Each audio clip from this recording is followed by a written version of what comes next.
विलासपुर गांव एक ऐसी जगह जहां की उपजाऊ जमीन और विशाल तालाब काफी ज्यादा विख्यात हैं।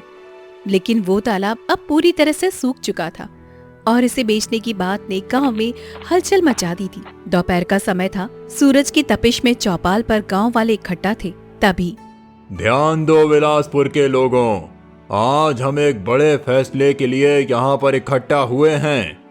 ये हैं विकास मेहता जी, शहर के बड़े बिजनेसमैन। वो हमारे सूखे तालाब की जमीन पर एक विशाल मॉल बनाना चाहते हैं। इससे गांव को पैसा मिलेगा, तरक्की होगी और हमारे बच्चों को रोजगार भी मिलेगा। ये एक सुनहरा मौका है गांव की जिंदगी बदलने का। पैसा, तरक्की? मुखिया जी, आप ये कैसे भूल गए कि वो तालाब हमारी धरोहर है। हमारे पूर्वजों ने उस तालाब को अपने खून पसीने की मेहनत से बनाया है। उसे फिर से हरा भरा करने की कोशिश क्यों नहीं करते? और मेरी जमीन जो तालाब के पास है, उसे बेचने की बात आपने मुझसे कभी नहीं की। किशन, रात को जब सो रहे थे, मैंने देखा कि मुखिया जी और उसका ये विकास मेहता तालाब के पास गुपचुप बातें कर रहे थे। मुझे लगता है वो कुछ छुपा रहे हैं। अरे सावित्री, तुम तो हर बात में साजिश ढूंढ लेती हो। लेकिन हाँ, मेरे बाबूजी कहा करते थे कि ये तालाब सिर्फ पानी का गड्ढा नहीं, बल्कि गांव की आत्मा है। इसे बेचना मतलब अपनी जड़ें उखाड़ना है।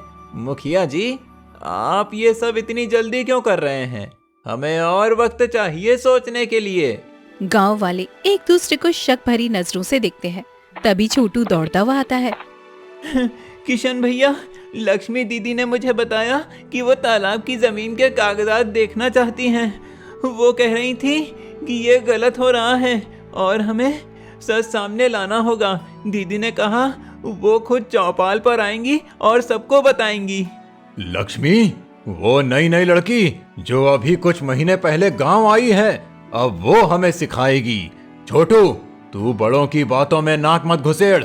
और हाँ, ये सब अफवाहें फैलाने से कुछ नहीं होगा। नहीं हो तो क्या हुआ मुखिया जी? सच को देखने के लिए पुराना होना जरूरी नहीं है। मेरे पिता ने मुझे बताया था कि ये तालाब और उसकी जमीन गांव की धरोहर है। आप इसे बेचकर गांव की आत्मा को क्यों बेचना चाहते हैं? हमें सच बताइए, ये सौदा क्या है? सब हैरान होकर लक्ष्मी की तरफ देखने लगते हैं। विकास मेहता असहज होकर अपने चश्मे को ठीक करने लगता है। अरे लक्ष्मी जी, आप तो भावुक हो रही हैं। ये सब बिजनेस है। गांव के भले के लिए मॉल बनेगा तो गांव में नौकरियां आएंगी, दुकानें खुलेंगी, सड़कें बनेंगी। आप लोग इतना क्यों परेशान हो रहे हैं? ये तो तरक्की का रास्ता है।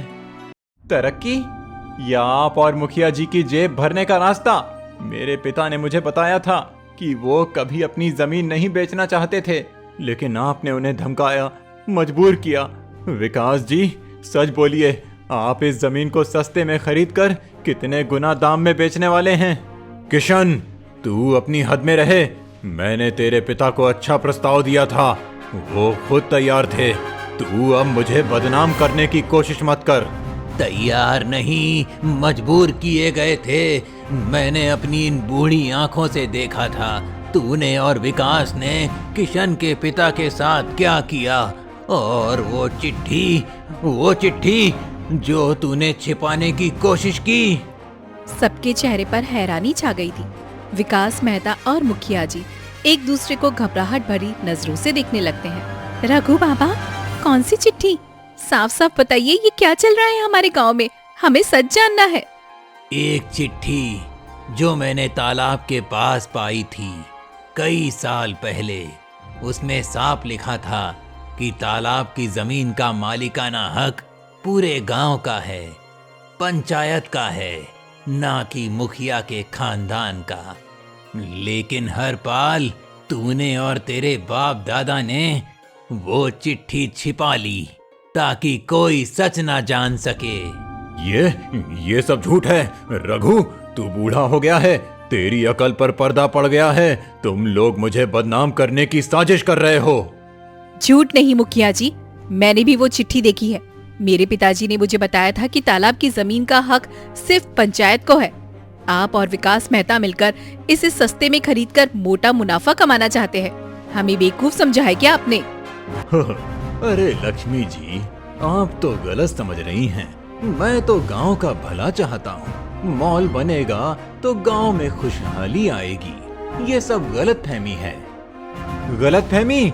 मेरे बाबा को तुमने धमकी दी थी कि अगर वो जमीन बेचेंगे तो उनका सारा कर्जा वसूल कर लोगे। मैंने सुना है कि विकास जी, आप इस जमीन को मॉल के लिए 10 गुना दाम में बेचने वाले हैं। मैं अब चुप नहीं रह सकती। मैंने देखा मुखिया जी और विकास मेहता ने तालाब के पास कुछ कागज चलाए थे। मुझे यकीन है वो चिट्ठी थी जिसके बारे में रघु बाबा बात कर रहे थे। तूने मुझे पहले क्यों नहीं बताया? ये सब कब हुआ? ओह, तो हमारी पीठ के पीछे ये सब चल रहा था। मुझे डर था रमेश, लेकिन अब नहीं। ये गांव हमारा है, ये हमारी जमीन है।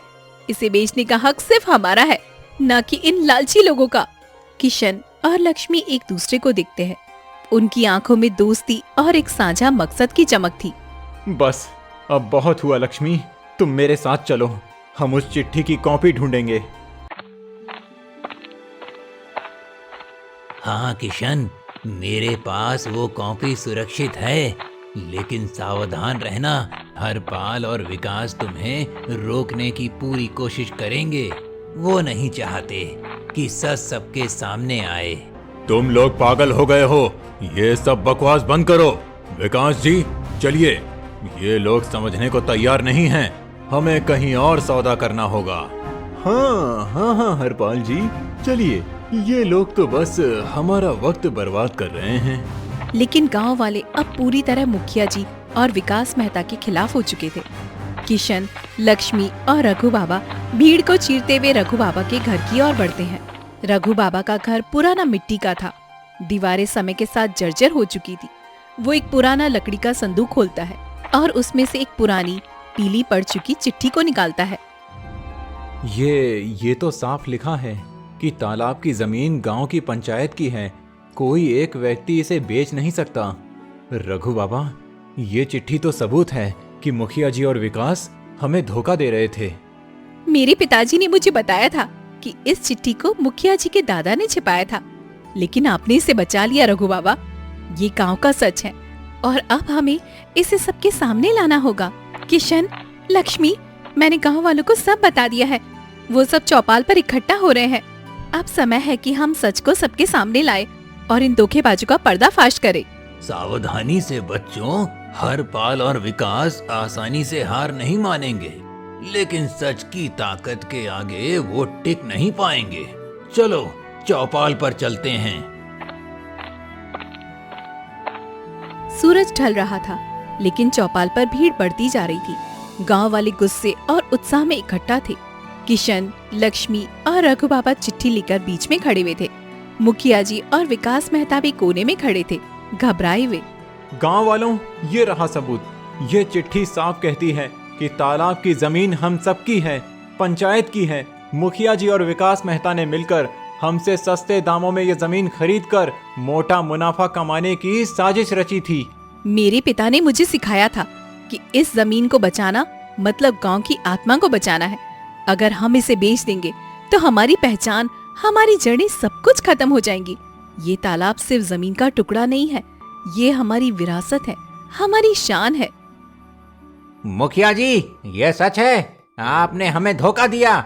हमने आपको अपना नेता चुना और आपने हमारी ही पीठ में छुरा धोखा। हमारी जमीन हमारी धरोहर, इसे कोई नहीं बेच सकता। हम इसे फिर से हरा भरा करेंगे।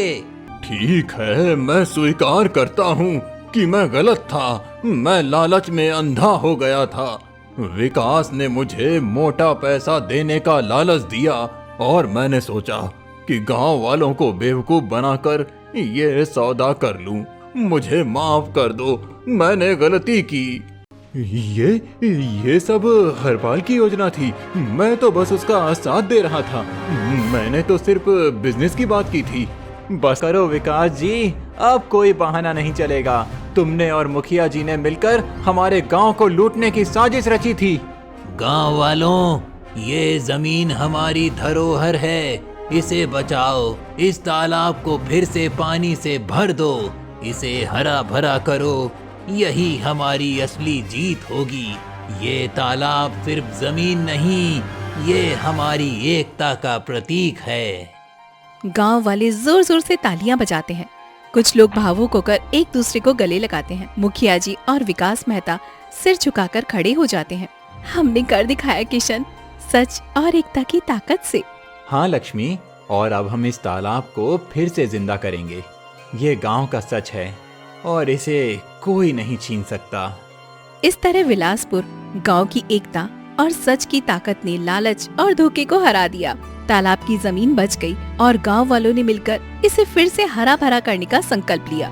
ये कहानी हमें सिखाती है कि लालच और धोखे का रास्ता भले ही छोटी जीत दे, लेकिन सच और एकता की ताकत हमेशा जीतती है। गांव का तालाब फिर से पानी से लबालब भर गया और विलासपुर की शान एक बार फिर से लौट आई। अगर आप यहाँ तक वीडियो देख रहे हैं तो आप हमारे चैनल के सबसे खास दर्शकों में से एक हैं। वीडियो पसंद आया हो तो लाइक करें, चैनल को सब्सक्राइब करें और बेल आइकन दबाना न भूलें। आपका एक छोटा सा सपोर्ट हमें और भी बड़ी और शानदार कहानियाँ बनाने की ताकत देता है। फिर मिलेंगे एक नई और रोमांचक कहानी के साथ।